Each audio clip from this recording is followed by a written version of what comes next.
Welcome back to another episode of Filthy Hope. If it's your first time here, welcome. We're so glad you found us. On this show, we spend time in the grey spaces where Jesus, life, and culture intersect. I'm your host, Jonty, and I'm joined, as always, by my co-host, Rev Ness. How are things? Hey, yeah, I'm good. How are you? I'm doing okay. I'm a little bit sleep deprived today, which is interesting. We'll be talking about Good that in a sec. topic. Yep. But yeah, just to catch people up, I've been really unwell for about a month. Probably actually almost 5 weeks now. But improving. People who've listened in sequence will hear my voice gradually getting warmer and warmer again, having Yep. been very croaky. So we're recording this on a Tuesday, right? We're the Wednesday, sorry. That's how much sleep I've had. We're recording this on a Wednesday. On this Monday 2 days ago, I was just in the studio and sung for the first time in probably a bit over a month, which is huge steps forward because I could barely talk for a portion of a couple of weeks there. So You're having trouble breathing last time we recorded, yeah, you I'd have know? these coughing fits that would Yeah. stop me from being able to inhale at all. So like really rough. So the fact that I was in the booth for an hour the other day Amazing. is huge improve. So yeah, feeling much better. Feeling much better. How about you? Because we've also well Yes. documented you've had some, but aside from your heart issues, you were really unwell last week, right? Oh, I've had whatever that virus is, whatever this nasty virus is, and now beautiful Katie in our office is sick. She's got influenza A. I didn't have influenza A, but I've had whatever it was, and it was a coughing thing, and Yeah. talk about sleep deprivation. Holy moly, it was just awful. But I'm starting to turn the corner. I feel like I can start doing some exercise tomorrow, so that feels good. Mm, Feeling mm. much more normal. Yeah. Yeah. We were just before we get into the main section of today's podcast, we were just looking at some pretty incredible news. Like as we're recording, I think this Oh, morning, right? yes. So NASA has just released information about those astronauts, Sonny Williams and Butch Wilmore, who landed safely after 209 months in at the space station. I And can't they have, even like 9 months in a oh, tin can in zero gravity mate, floating around in space. Like when you're not oh, I prepared know. to, like I Yes. can't even wrap my It, head around that. and the psychological issues that this must um, have on you as an individual, out of control. That's not something I could ever dare to do, just the claustrophobia Yeah, of what they deal with. And watching Sunny and that she's got that wild hair that floats up in the air. Have you seen her? yeah, She's yeah, yeah. absolutely the most extrovert, hilarious woman. I can't wait to hear her interviewed. But they're talking about this microgravity in space and then coming back to Earth and this feeling of this 10-ton gorilla that's on their body, just being able to lift and move their body. I actually watched the footage just before we came on of medics helping them actually get out of the capsule onto a stretcher, and they'll be in rehab for months, I'd imagine, as they build back their musculoskeletal strength and their bone density. Yeah, The atrophy must be immense, you yeah, know. for sure. I can't wait to hear their story. Gee, I hope she writes a book, or there's a doco, Yeah, or there's a film. it's gonna be Hopefully, there's a fascinating. film, Jonty. Yeah. Yeah, They're incredible people, aren't they? yeah. And it, like you say, like the mental fortitude to come out on the other side of that, I can't even. It it seems like similar to me to something like what's it called when they solitary confinement, where it Oh, just but especially how long were they meant to be up there? I, Like, was it a week? yeah, 9 days? They were meant to be there, something like that. to And like to have that amount of time where because there are stages to that, right? Where you're going, oh, something, and I don't actually know the details of what's happened to them that's got them stuck up there for that long. But stages of like, oh, we might be up here for a bit longer. Oh, I wonder how much longer we're going to be up here to. Oh my God, we might be up here forever. yeah, Like, will they ever get us home? Yeah. Yeah, it's extraordinary. I'm just so delighted, and I've watched that news feed at Christmas time. They couldn't come home, and then they did a Christmas message, and Yeah. all the different milestones that we experience down here and in Earth. They were having moments and celebrating up there, and it always looked like they were abundantly joyful. And I wondered, are they really? How, what sort of medication are they on to survive mentally up there? Just Mm, extraordinary. They must have just had complete faith that SpaceX would eventually bring them home, which it did. mm. Yeah. Yeah, yeah. It's an incredible story. Yes. Yeah. We we're going to be talking about sleep this week. This is a topic that I think we've been circling around for a little while. So I guess first Have you had question, Ness. trouble? Have you had trouble with sleep ever, Jonty? Oh, have I? Um, so for a bit of background, I have since 2019, I think officially 2019 was when I've been experiencing insomnia. So what's that? 6 years now. Sleep's been a real issue for me. So it's a topic that I'm super invested in, and Yes. have become fairly knowledgeable about like the psychology and the medical science around what sleep does for you, but also not just in terms of like knowledge of what I've read about it, but what I've experienced Mm, physically over the last. So I'm 26, so 8 or 9 years of being an adult. I've kind of got a unique experience of having experienced what my body feels like when I'm sleeping well, and then what my body feels like when I'm not sleeping well. do you want to tell us about that? Can you talk to us about the difference Yeah, and how that affects your life?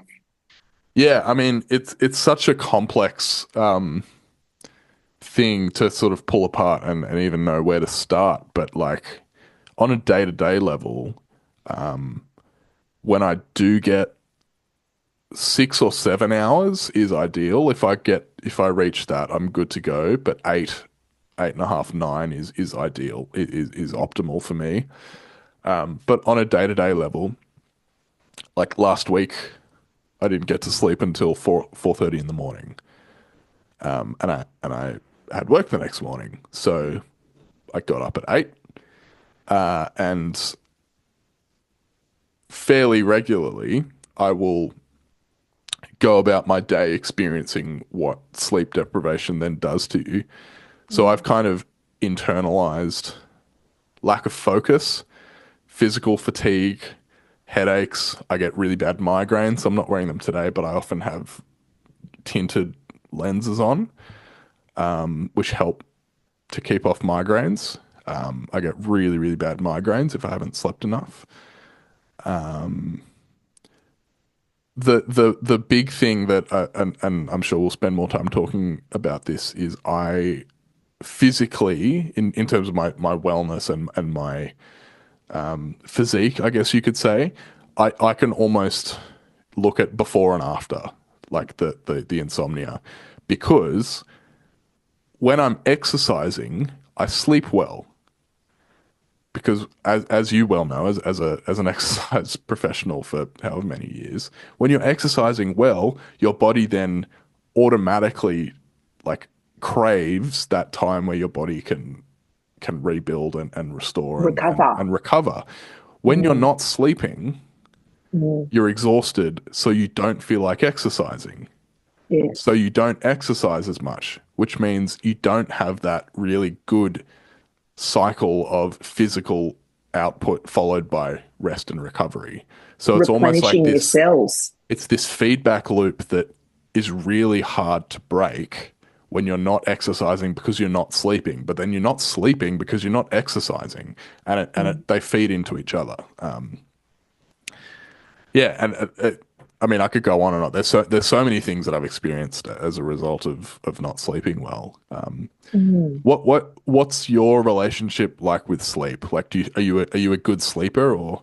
Well, for I've had different periods in my life where sleep has been an issue, and probably my first experience of interrupted, unhappy sleep period was when I was first pregnant with my first child. And I'm sure that nature is such that it prepares you for this perpetual waking up in the night because you've got to feed a brand new baby. So the body during pregnancy kind of preps you for life postpartum by giving you disrupted sleep cycles so that by the time you've had this child, you are quite proficient at surviving on broken sleep. Yeah. Not no sleep, but certainly uncomfortable and broken sleep. So then I'll never forget those first 6 weeks of having a child. It's like some kind of butcher, the not being able to sleep any chunk of time, long chunks of time that you were used to prior. So no, I'm sure you don't even go into the REM cycle or any level of depth, because I remember functioning as if I was almost drunk because I was so deprived on sleep, worried that I shouldn't really drive the car because I couldn't even function. And I remember the headaches, Jonty. And plus, as a postpartum body, I'm breastfeeding, I've got hormone raging through myself. I'm sure this is a part of a reason why women experience, some women can experience postnatal depression. I'm sure that the lack of sleep has got to contribute to that potential, and it is a horrific sense.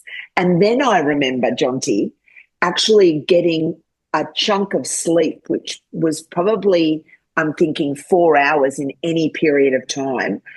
And I remember waking up with this massive gasp of air, and my breasts were so huge and engorged and leaking everywhere. And I was thinking, my baby is dead because I have not woken up. She hasn't screamed to be fed, and I've slept for this proportion of time.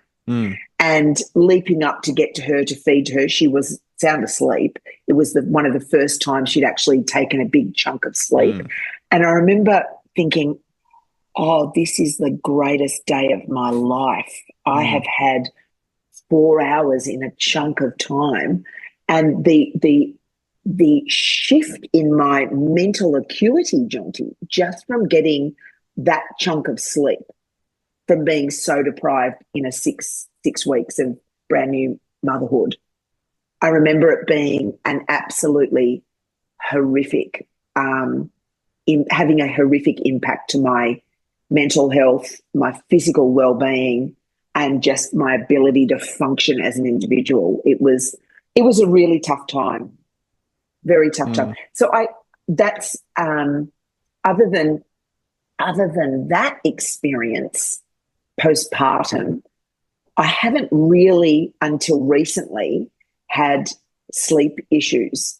One of the other times that I've had sleep issues was coming off anxiety medication. Because of the medication that I'd been on, Jonty, it had this beautiful property that just would make me go to sleep at night. It was so beautiful, and mate, down I went. It was just like gold, and I would sleep right through the night. Nothing would disturb me, and I could knock out 7 to 8 hours of beautiful smash me out. I reckon a major tsunami could happen. I wouldn't even know about it, mate, down for the count. And then the moment I started weaning off the drug, then I started having issues going to sleep and issues staying asleep. And so then I would wake up at 2 o'clock in the morning, and nothing good happens at 2 o'clock in the morning. Can I just tell you? It's like a dodgy part of the night. It's a bit stressful because every other bastard in the home's asleep and you're the only person awake. And if I turn on the light to read, then Rob wakes up. And if I get up to move to another room, then the dog wakes up. It's like, what do? Do you just lay there and toss and turn trying to sleep? So I would pray. I would then resist looking at my phone because I know that the blue light can cause issues and we're told not to do that. And so I failed, and I would pick up my phone and then I would do online shopping till 4 a.m. in the morning, of which I'd then go back to sleep, and then the alarm would go off in the morning and I'd wake up buggered. Mm. So I have had that sleep disturbance only till recently, and then got so jack of it, I said to my chemist, I told her what was going on, and she suggested melatonin. And so I had my first experience of melatonin. I did 10 consecutive nights of melatonin. And I think it just did the most amazing thing for me because it was able to correct that sleep pattern that I was in. And I think re-educate my brain into the cycle of going off to sleep and then staying asleep and then naturally waking up. And so for me, I was very lucky. I had a lot of success with that medication. Mm. Only needed 10 nights of it, and like my body got retrained into doing the correct loop of sleep. So I feel very blessed because I don't do too well on lack of sleep. Mm. Mm. Yeah. They're Yeah, nice stories.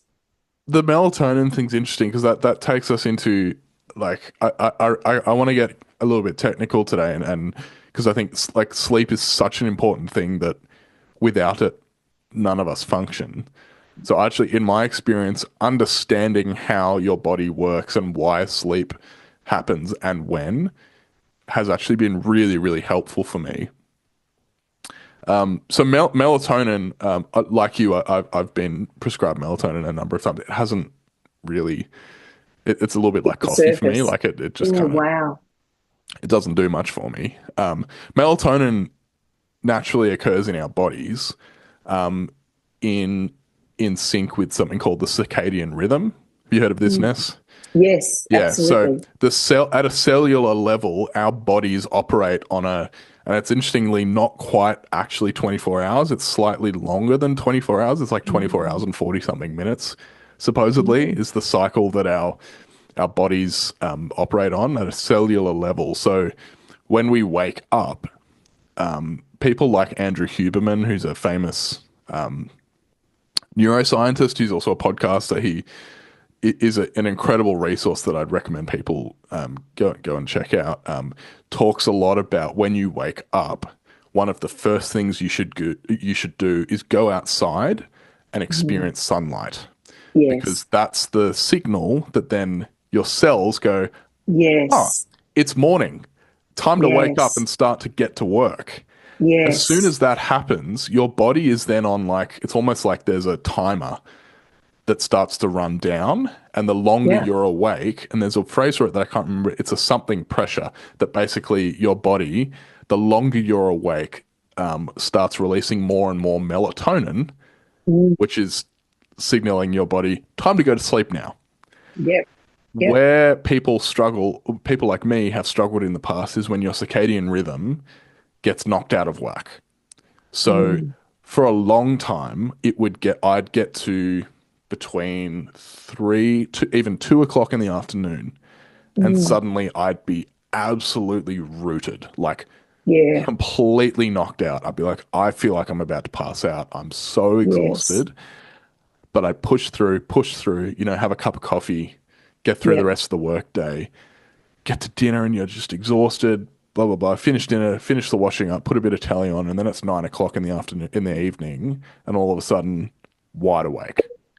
wide awake, and Yeah, that would wow. then like I would just be stuck wide awake until sometimes 6 o'clock in the morning, right?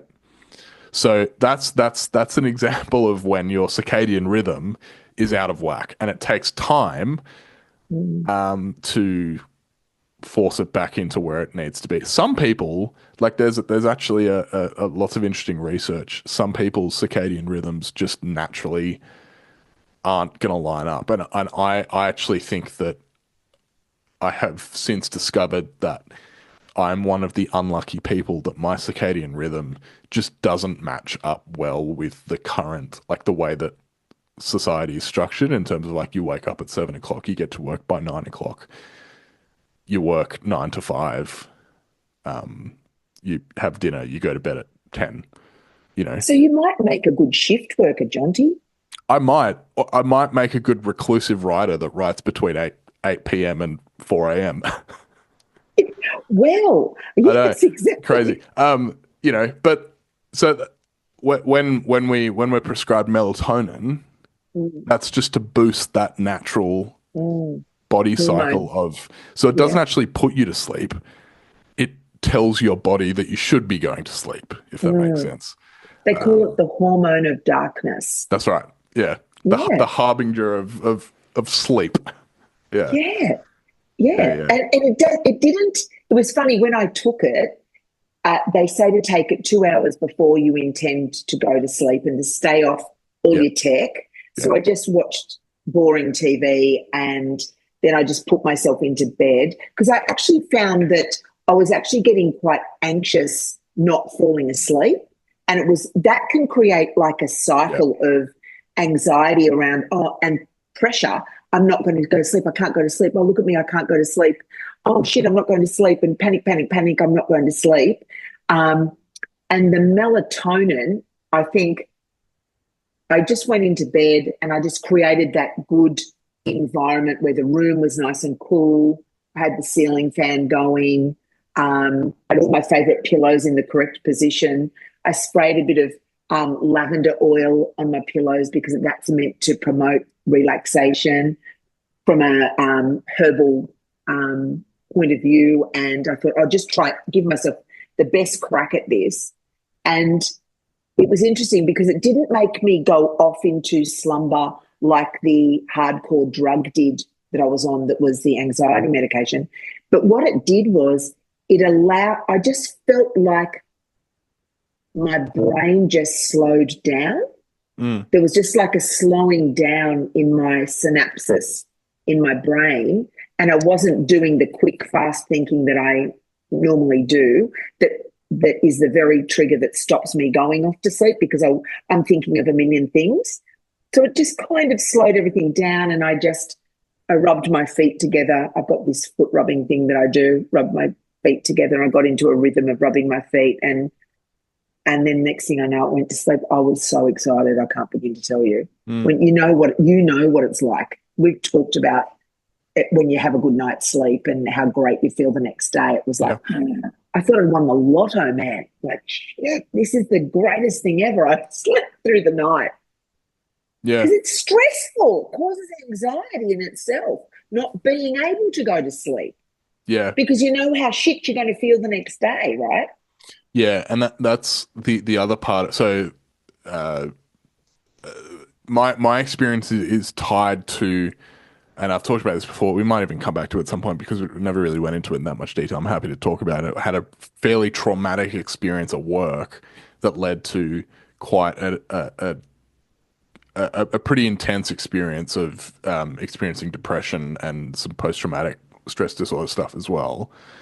That's what triggered the insomnia in the first place. So So you didn't have issues before that, Jonty? no, Oh, interesting. so Okay. it's very clearly linked to that, and so it's interesting you bring up the mental side of it as well as the physical side of it, because in my experience, it's 100% to do with, as well as the sick, and pulling these things apart is almost impossible. It's like which one caused the other. Yeah. Who knows, right? But Yeah. it's this experience of the longer you're awake, the more acutely Yeah. aware you are of the fact that you're awake. Yeah. And for me, I've always described it with the help of my therapist. We landed on the language of it was like there was like static in my head, or like people that are musicians will know the sound of if you've got an amp that's left on with a cable not plugged into anything, sitting on the ground Mm-hmm. and buzzing. You've just Yeah. got that constant background noise of static. And for me, physically being in bed and being awake is an experience of that static steadily getting louder and louder and louder. So I've actually, and part of the reason I, for example, watch so many movies is because I the I need to associate my bed, the physical place where I sleep with being asleep, not Yeah. with Not being, movies. Yeah. yeah. Well, no, as in, I don't want to associate bed with like lying there awake. No, right. So for, I reckon, 2 or 3 years, I would lie there awake for 6 hours at a time. And I'd Yeah. just be like, I have to push through. Oh, I have to get to sleep. And so eventually I went, actually, this isn't working. yeah. So I lie down, I try and go to sleep. If it's not working after 20 minutes to a half hour, so there's actually research that says if you're Yeah. lying there awake for 20 minutes, you should Get get up. up. Don't Yeah. don't stay in bed, because you will start to associate physically and Yeah. emotionally and just sensorily Yeah. the experience of being in bed with the experience of being awake, which is not what you Yes. want. So I will often between the hours of 10 and 1, 10 and 2 at night, you'll find me downstairs watching a movie. Yeah. Because that I find the experience or playing video games was a massive one for me, Mm. because your hands take over.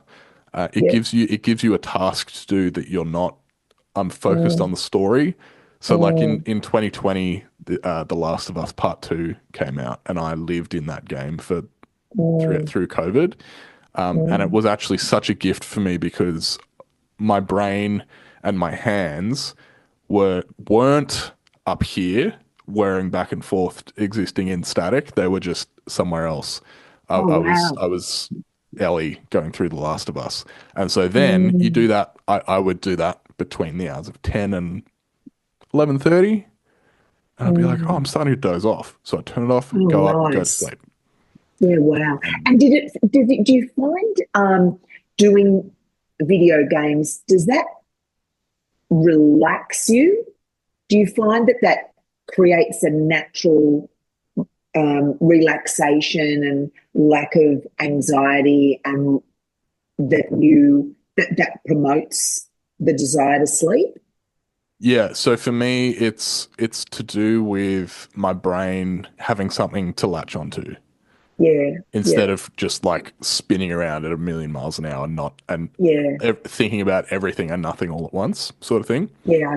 I fully relate to that. It gives me Yeah. I'm not equating video games to meditation, but I think it's a similar thing where Oh, my brain, instead of just being off the rails, mm, has one thing.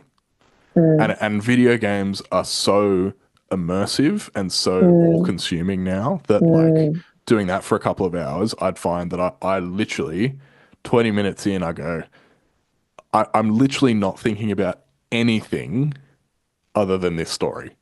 And Fantastic. films are the same for me, and I read a lot as well for the same Well, reason. it is, it's distracting and it's relaxing and it's taking you out of your thinking mind in a way into more of a creative brain, Yeah, which you obviously find far more relaxing. yeah, I know that I don't do video games. I wouldn't even know how to make that a thing, but I would often I've had some hospitalisation lately, and I was awake in the night, and I would lots of noise and crap going on in hospitals. I would pick myself a task to do because I didn't want to lay there worrying.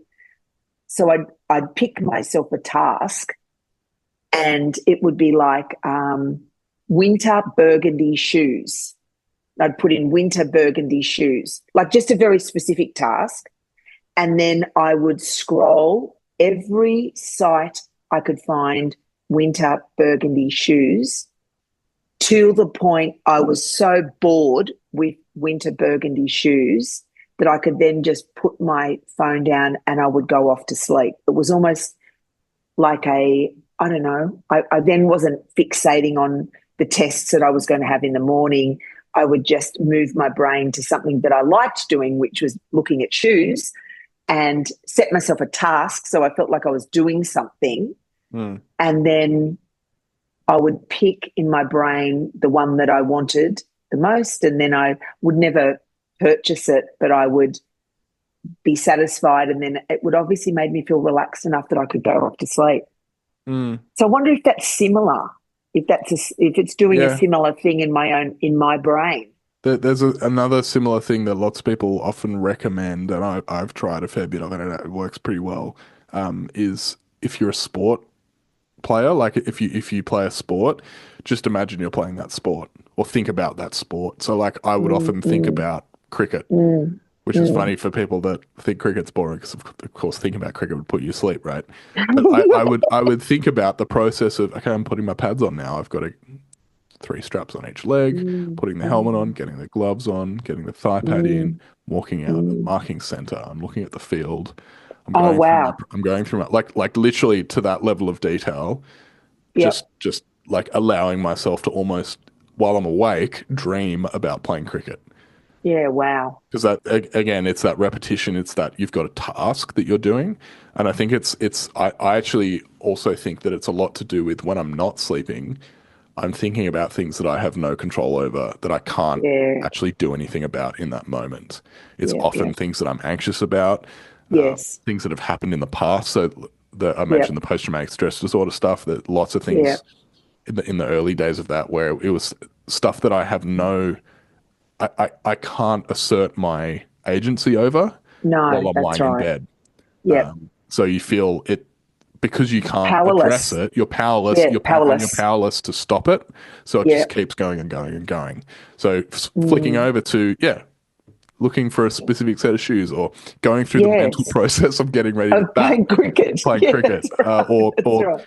letting I love yourself get it. immersed in a video game. Like those are things that I've Good that strategies. have helped, and they don't always help, because Mm.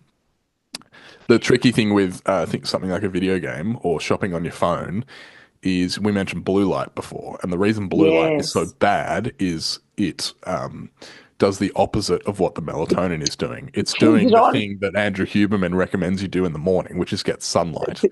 Yes, that's right. It's activating the cones in your eyes that trigger the morning process that your cells in your body Yes. do. So Yeah. just Yeah. another thing Unbelievable. to keep in mind. Yes. And that's why they There's, recommend that you put your phones down, because, and yeah, that's, I've got this book here called Why We Sleep by Matthew Walker, which we'll get into a little bit of at some point as well. But reading, I mm, find, is really useful because it doesn't have mm, that screen element. yeah. And reading theology, I find, puts me to sleep. That cures insomnia. Let me tell you, that Mm, one mm, that mm. can have a very powerful effect on my sleep. Do you find, I'm curious, because I'm big on this, when you're watching a movie or reading a book or playing a game or something, that often informs what I dream about. Are you a big dreamer when you Yeah, sleep? I am. Yeah. Yes, I definitely am. Yeah, for sure. I, are you a big dreamer, Jonty? Oh, what of all the things I've just said about struggling to get to sleep, once I'm asleep, forget about it. Sweet. Like Yeah. I could sleep through anything, to the point Yeah. where, Wow. like, so to get up in the morning, I own an Apple Watch almost exclusively as an alarm, because I'll sleep through my phone beeping at me, having something on my wrist that's buzzing. Yep. Will It wake like you up. will wake me up, because once I am, and especially, like, you can imagine, if I've been up until 4 o'clock in the morning, and then I get to sleep and my alarm goes off at 8, how easy it is to roll over and just turn that thing off, and Oh, yeah. I'll just keep sleeping, right? So once I Yeah. am asleep, I'm a very, very vivid dreamer as Mm. well. And especially, I've talked to a few people about this, and they've said similar, which is interesting. I don't know if you've had the experience where, like, it's a weekend and your body naturally wakes you up at like work time, so like 8 o'clock Yep. or 8:30 or whatever, Yep. and you roll over and go, Oh, I don't have to get up, and you go back to sleep. For whatever yep. reason, that little extra hour or hour and a half or whatever it is after you wake up and go back to sleep, I have the most vivid, crazy, lucid dreams Yeah. that I Wow. often Yeah. can remember as well, because I'm a And do you big think, dreamer that I then don't remember. So another uh, contributing factor to the insomnia thing for me is repeated nightmares. mm, So okay. this is going to sound insane to people, but this is the best I can describe it. I have a recurring nightmare. I have Mm. no idea what that nightmare is. Like I couldn't tell you what it is now. But is it, can you feel it? I know exactly what the feeling is, and as Yeah, soon as it starts while I'm asleep, I'm like, I know what this is. But I yeah. actually couldn't relay to you what the dream is while I'm awake because I have no memory of it. Mm, mm. But Is, yeah, do you think it's a natural processing of the day's things, whether good or bad, have taken form, and your brain is just processing through anxious dreaming, or do you think it's the same anxious nightmare dreaming that just lands because of post traumatic stress disorder? yeah. I mean, so the process of dreaming is your brain sorting through the subconscious, right? Mm. So it's pretty clear to me that the fact that I have a recurring nightmare Yeah, means that there is something recurring subconsciously. yeah. But And you may not have dealt with at this stage. that's right. And so Yeah, that's where therapy, things like therapy come in really handy, where you in yes. an environment where you can interrogate some of those things. Mm, But yeah, that's why dreaming and sleep as a or dreaming as a byproduct of sleep. One of the reasons it's so important is it allows you to make sense of your life. When I learned I was a classical piano player for like I did classical piano performance for my HSC, mm, and since then it hasn't been like I don't take lessons anymore. I don't perform anymore. It's kind of a skill that I kind of want to try and keep up again one day. But it's really in my when you're practicing something really hard on the piano and you just can't get it, so often, so often, I'd be practicing it like two bars, back and forth, back and forth, back and forth, just trying to get the muscle memory. It's not working. I wouldn't get it right once. And then I'd go to sleep. mm. And I'd go And to you'd school wake up. I'd go to school the Yep, next morning and I'd go to my yep, lesson and it'd yep, just happen. I'd be like, yep, oh, so that's a prime example where I'm working on a yep, task while I'm awake and I go to yep. sleep and my subconscious is problem solving while I'm asleep. That's how I used to learn lines, Jonty. Yeah. So if I had a script to learn, I would often at night time I would sit down and I would have, working on those lines, and by the morning my brain will have done all the processing, and I knew those lines. Mm. Quite extraordinary, isn't it? Yeah. What the Yeah. brain has the capacity to be able to do. I'd go to bed frustrated that I kept stuffing up a couple of them and Yeah. never quite getting it 100%. And then by the morning, I'd turn up to the audition and I knew the lines. Which is So that's where the phrase "sleep on it" comes from. Like oh, how cool. when we've got Sleep on it. something like a big decision that we're wrestling with, or some sort of Yes. social tension that's happening, or a problem that needs to be solved. Yeah. Yeah. Like going to sleep and letting your subconscious think about it without your stupid dumb ego getting in the way while you're awake is actually like Yes. makes a huge difference. Like your sleeping brain when you're in REM sleep actually. Mm. So there's an interesting diagram in this book that I'll just pull up and I'll see if I can show you on the screen. But the your brain patterns while you're awake is almost identical to your brain pattern while you're in random access memory. That's a computer term. Rapid eye movement, REM, sleep. Mm. Um, Mm. and it's in the, I'm not going to be able to find it because I didn't mark it off. But the point being that your brain function is as active in REM Sleep. sleep as it is when you're awake. So Wow. it's whirring away. It's just your Mm. physical Mm. faculties are all switched Mm. off.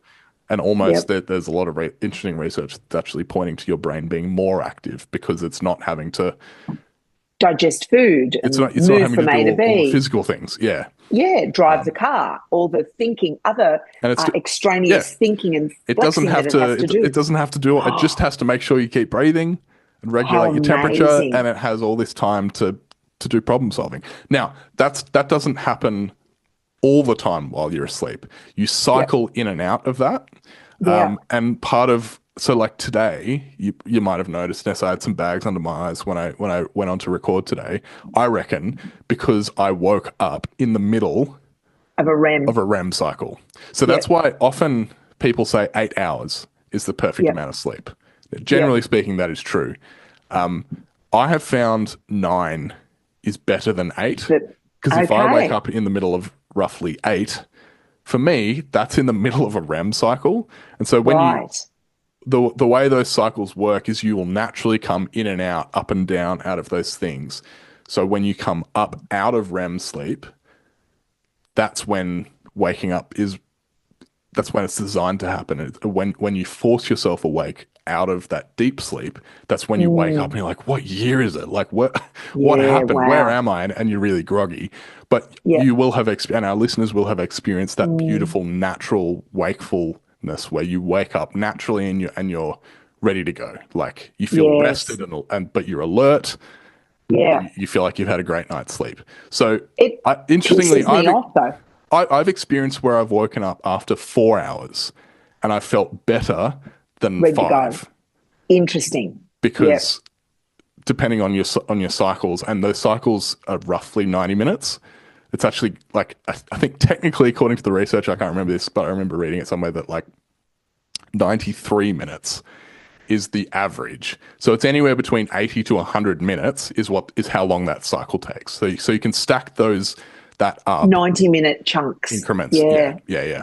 Do you know that's funny that you should say that, Jonty, because on the weekend I've had a whole bunch of days really sick with this hacking coughing, Mm. and I coughing, can't lay flat. I cough. I can't sit up. I cough. I had nights of the shittest sleep, and so by after 5 days, I was really sleep deprived.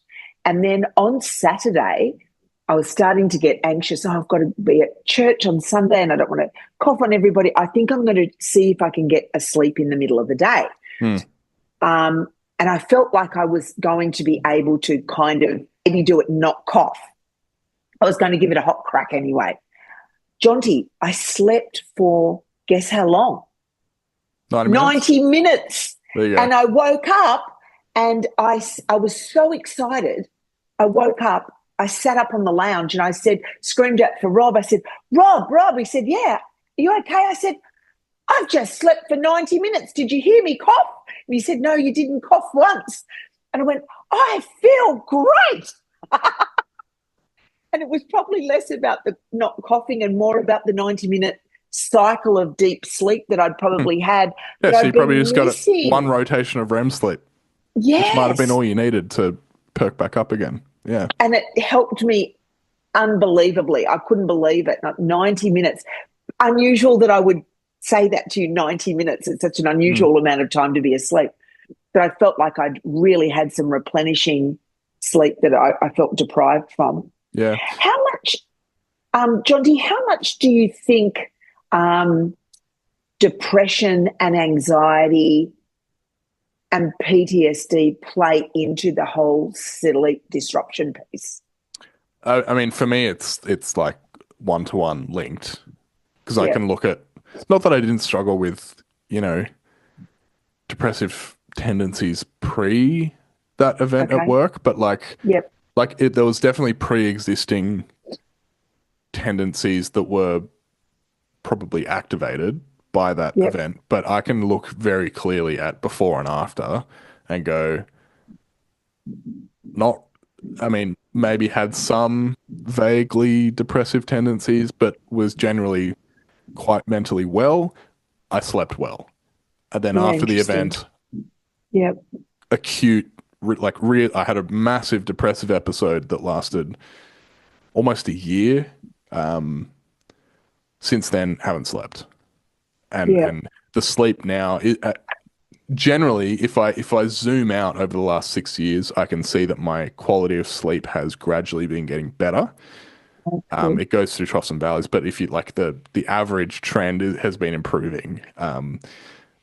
But it still is like a almost like a hangover effect of that.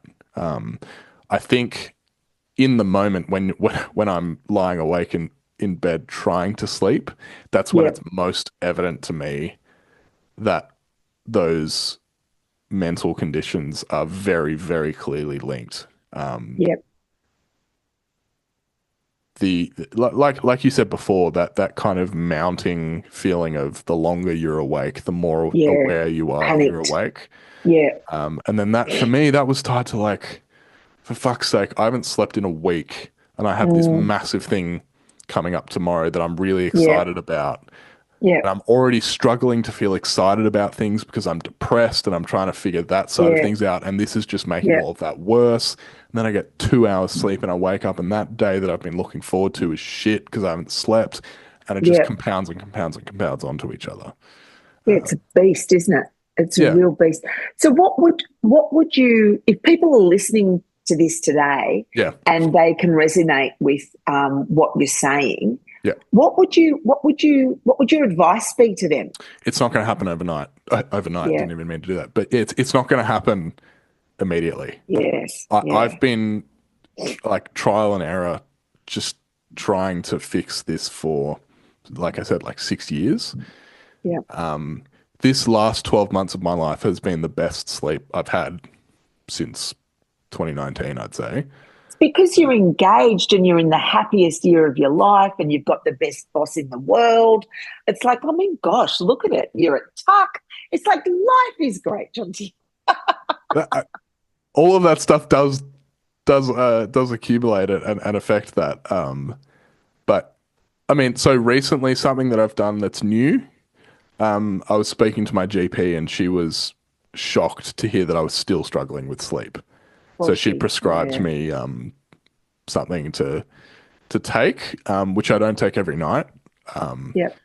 It's something that I it's interestingly I can tell by about 8 o'clock or 9 o'clock in the evening usually Yes. if If like it's going to be a on or off. Yeah. yeah. Interesting, isn't it? So And how much of that, Jonty, is linked to stresses in your day to day life that add to the inability to sleep?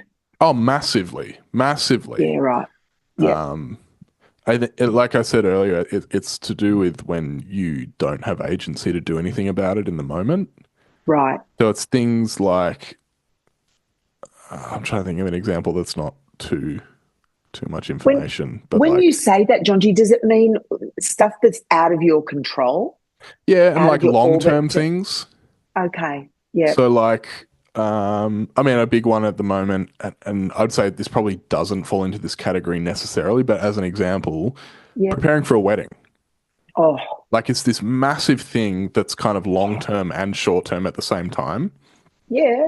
Um, that actually for me hasn't actually been something that's contributing, but it's an example of something that could, because if you need to book a fitting for your suits for you and your groomsmen, you've got to organize flowers, you've got to organize a photographer, you've got to organize like the list goes on and on and on and on and on, right? As everyone that has been married And knows. it's a well documented life stress. Yeah. And when you're lying in bed and you can't sleep, and those are the Yeah. things that are going through your head, you can't fix those in that moment.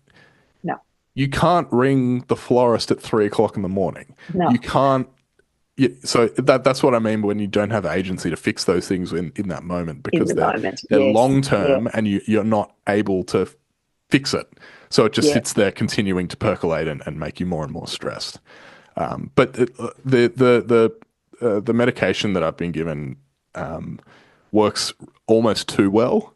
Oh, So I'm wow. still in the process of like going down from half to a quarter Nice. because like a few nights ago, and I'm also still trying to figure out the best time to take it for me. So like about a week ago, I was out and didn't get home until 2 o'clock in the morning. Yeah. It was just a big thing and I knew that that wasn't a surprise. Like I knew that was happening. It was an exciting thing that we were doing, and I was like, I'm out, and I know that I'm going to be out until 2 o'clock in the morning. Don't wait up for me. I'll be home late, sort of thing. By about midnight, I knew that I was going to really struggle to sleep. Okay. But when I got home at 2 o'clock in the morning and I was like, I know that if I don't take this, I'm not going to sleep, but I need to sleep. So I took it. Next morning, Couldn't wake up. struggled. Yeah, yeah. I was just groggy Yeah, until about midday. yeah, Um, yeah, right. so again, it's about finding that sweet spot and the right timing and the right amount that works with your Yes. sleep And cycles. you will. You'll Yeah. work it out. Yeah, You'll and I think I definitely found the work it sweet out. spot now, which is good. And because I do know ahead of time, like I get that feeling of like, I'm not going to sleep tonight. I can Yeah. tell Okay. at Yep. like 9:30 or 10, I'll just pop one of those, and then Yeah. And by it's like, midnight I'm really groggy and just naturally okay. kind of go to sleep. Yeah, Yeah, wow. Yeah. yeah. That's a good solution. I wonder if your body will naturally get used to that cycle and then it will be able to do it itself in time. And if it can't, That's it the doesn't idea. matter. Yeah, and the idea is that it's not a I need to Permanent. take these to go to sleep. The idea Yeah. is that going all the way back to that circadian rhythm thing, Yeah. it's gonna when I Train do, your, yeah, shift that over so that like 11 o'clock midnight, that's bedtime. yeah, that's And then I'm good, naturally Jonty. waking up at 7 or 8 o'clock in the morning. Yeah. Yeah. And I think there is, I know my sister is a creative and she loves to work and be creative in the middle of the night. That's when she is often her most creative. And she would put in all nighters Mm. to knock out tasks. She's been a singer, songwriter, um, photographer, all of those bits and pieces. And so, as a creative person, I think you're not alone in having a very active mind at night time. It's when everybody else, all the boring people are asleep and you've got time to have the world to yourself. Yeah. There's I no know distractions at night. no, Yeah. I think some of my most creative moments when I've had intersections with the Holy Spirit, I've been woken in the night and given creative downloads and had opportunity to just listen to what the Spirit's saying. I wrote an entire Christmas production one night after God just gave me all the dialogue in a go. I pulled an all-nighter just typing that stuff out and couldn't believe it in the morning. It was there it was. And Mm. it, I think creative minds, it's a well-documented thing, isn't it? Artists, you can't, when you're having a creative moment, you're having a creative moment and God's our great creator. So why would you shut that down? And I think our world, like you said at the beginning of when we started this podcast today, our world is not really designed for creative endeavors because we have to fit it between. You can be creative between 9 and 5 people because then you've got to go home, cook Yeah. dinner, and go to bed. Yeah. Or you You know can what I be mean? creative after hours, but then you've still got to go to work between You nine to still got five. to go to work the Yeah. next Yeah. day because you've got to Exactly. function, you've got to make money. That's Yeah. exactly right. Yeah. It's big, Jonty. It really is. I'm really grateful that you've shared your journey. I think it's really brave of you to share that. And I feel like I've been in this journey with you because I work with you. And You've seen the no sleep version and the well slept version of me. yeah, and I Yeah. think what we realized early on, sort of 4 years ago when we started working together, was once I realized that you had these often creative bursts that would happen for you in the night, I just said to you, just work the hours that you need to work, mate. I don't give a rat's Yeah. when you do it. Just get it done when you need to do it and be relaxed to do it. Just answer your emails on your phone when you can and Yeah. just get your work done. Because I think you're exactly right. The world is not necessarily designed for creative minds, Mm. and we need Mm. to be better at that. Yeah. I Yeah. want to read you this. And I want to recommend Matthew Walker's Why We Sleep. Matthew Walker also has done a bunch of like content stuff. So he's been on a stack of podcasts. He's got a bunch of stuff on YouTube. He's like my sleep Jesus. He's phenomenal. This is the Bible. I'm just gonna literally this is the first some stuff from the first 2 pages of his book. We Yes. mentioned a few little things to do with like circadian rhythms and REM sleep and all these. If you want to like go into the research and the mechanics of sleep. It's all in this book. What we haven't spoken heaps about is like the health benefits, and we talked a little bit about at the beginning, but not even benefits, but like necessities. So I'm just going to smash through a couple of little important things here. Two-thirds of adults throughout all developed nations fail to obtain the recommended 8 hours of night. 8 hours of nightly sleep. By routinely sleeping less than 6 or 7 hours a night, you demolish your immune system, more than doubling your risk of cancer. Insufficient sleep is a key lifestyle factor determining whether or not you will develop Alzheimer's disease. It disrupts blood sugar levels so profoundly that you will be classified as pre-diabetic. It sets you on a path towards cardiovascular disease, strokes, and congestive heart failure. Sleep disruption further contributes to all major psychiatric conditions, including depression, anxiety, and suicidality. Too little sleep swells concentrations of a hormone that makes you feel hungry while suppressing a companion hormone that otherwise signals food satisfaction. So it affects your metabolism and your eating patterns as well. Yeah, and so just like the World Health Organization has now declared that sleep loss is an epidemic throughout industrialized nations. So we talked a lot about like the mental and psychological stuff to do with sleep. It like this shouldn't I'm sure this isn't a surprise to anyone. When you don't sleep, you feel like shit. And when you do sleep, Totally. you feel well.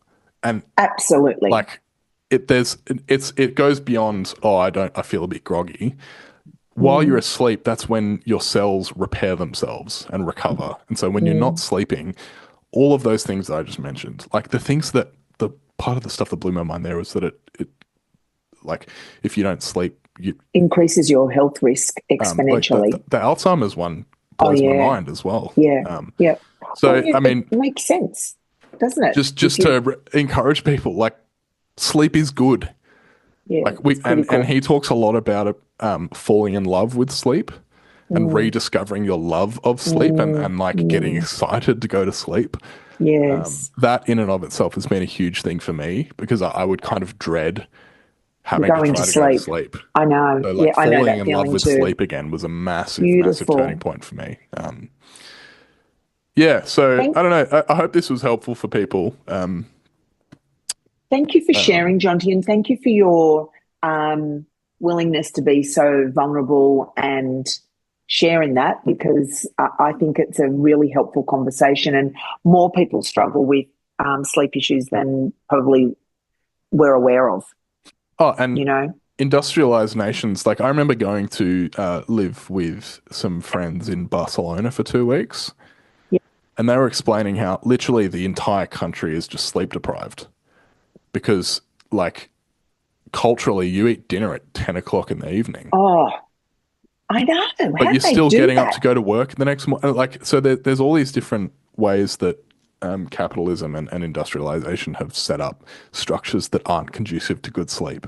Mm, mm, And it's really important to actually prioritize sleeping well. Yeah. absolutely. Yeah. Thanks for sharing that. Oh, and if people want to ask anything to follow up, like my DMs are open. Send us an email. All of that stuff. I'm Yes. very happy to talk about it. To wrap up, have you watched or read anything recently over the last week or so that you liked? I'm I'm reading some pretty big theology at the moment that I'll be happy to share in a couple of weeks. I'm doing a big book review on it at the moment, doing death, dying, suffering of innocent people, and where is God in all of that. Yeah. And so I'm deeply into that at the moment. My brain is still trying to work it all out and trying to make sense of it all and understand it. So when I understand more myself, then I'll share. Is that okay? Yeah. Absolutely. Yeah. Yeah, that's what I'm in it. That's what I'm up to at the moment. Yeah. Back Cool. at uni. Yeah. Yeah. What about I've you? yeah. I decided to try and get back into reading some classics. So I'm reading Crime and Punishment by Dostoevsky, which is it's a Russian novel translated into English. I'm actually, it's tricky to read at times, but I'm actually enjoying it a lot more than I was expecting to. I think when I read a lot of those novels at uni, it felt like homework. And so I'm trying to read them for fun and rediscover. enjoyment. Yeah, and not That's awesome. in a way that just feels like homework. Also, I got given the Criterion Collection first era of Godzilla films. It's like a box set with all Godzilla, like the original Godzilla from 1954 through to, I think it's in the 70s is where that box set ends. So I've been going through those. The last one I watched was Mothra versus Godzilla from 1964, I think it is. And it's... Jonty, come close. Yeah. Come close, Jonty. Yeah. If you watch that shit, you'll never go to sleep.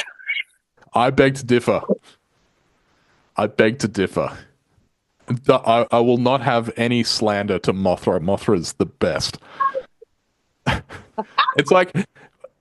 I love it because it's like really it's really exciting, but it's got like I grew up watching Thunderbirds. I love Thunderbirds. It's got that kind of because Godzilla's a stop motion puppety thing, right? And he's fighting a stop motion giant moth. So in fact, I'm sure some of it is just like photography of a moth that's just blown up to scale, right? So like it's exciting and it's action packed, but it's also kind of silly and fun. Yeah, like I'm just really enjoying them. Yeah. Well, then that would put you to sleep if it's silly and fun. Yeah. Oh, yeah. But I know you won't understand this, but I genuinely listen to death metal and watch horror as a way to calm myself. Yeah. You're a weirdo. Yeah, I'm sure there are others out there like me. In fact, I know that you're a weirdo. I love it. I just love that you are so out there. It just, I love that you're my friend. I just think it's the greatest thing ever. We get up to some shenanigans. It's good. That's for sure. We're approaching out. Thank you. We're approaching our 150th episode rapidly. So just a reminder, send us in any questions, any stories you want us to talk about for our 150th episode. There'll be a thread for that in the Facebook group, so go there if you want to contribute to that. Send us an email and come and join us live 6th of April with Dr. Ali Robinson, and then a bunch more in the rest of the year that we will announce as they get closer. If you want to support us, jump on the web store, buy a piece of merch, or come to live show and buy a piece of merch there. If you want to get a little bit cheaper, you don't have to pay for shipping. Or leave a 5-star review on Apple Podcasts. I actually want to quickly read out. We got one this week. And so, I love that. So they've won a T-shirt. They've won a T-shirt or a cap. And actually, Odd Rev, who left the review, I know he's coming from Melbourne. From Geelong, will be at the April 6th show. So he said, this is most remarkable podcast for those seeking to explore the grey spaces of life. Honest and open exploration of so many topics where nothing is off limits. Thank you, Rev Ness and Jonty, for being there in my ears as I go about my daily life. Shopping, cleaning, working, exercising. I can always count on you to be with me as I laugh and cry my way through life. You have become my favourite way to do church as we grow filthy in hope. So thanks, Odd Rev. Appreciate that. Odd Rev, that is the best. What a champion. So yeah, if you've got a couple of spare minutes and you want to support us in a way that's completely free and that only takes a couple of minutes, leave us a 5-star review and type up something beautiful. Nice. I need my ego stroked regularly like that, so do it for me. Well, the algorithm stroked. Yeah, that's right. All right, we'll see you guys next week. Thanks for chatting, Ness. Thanks for chatting, Jonty. See you then. This is a prayer for the people who want to give up, who have been hurt beyond repair and cannot bear to see your face in anything. Find peace in letting go of the guilt that is in yours, and find hope in understanding. Life is not a game you have to win. Forgiveness overwhelming, salvation not deserving.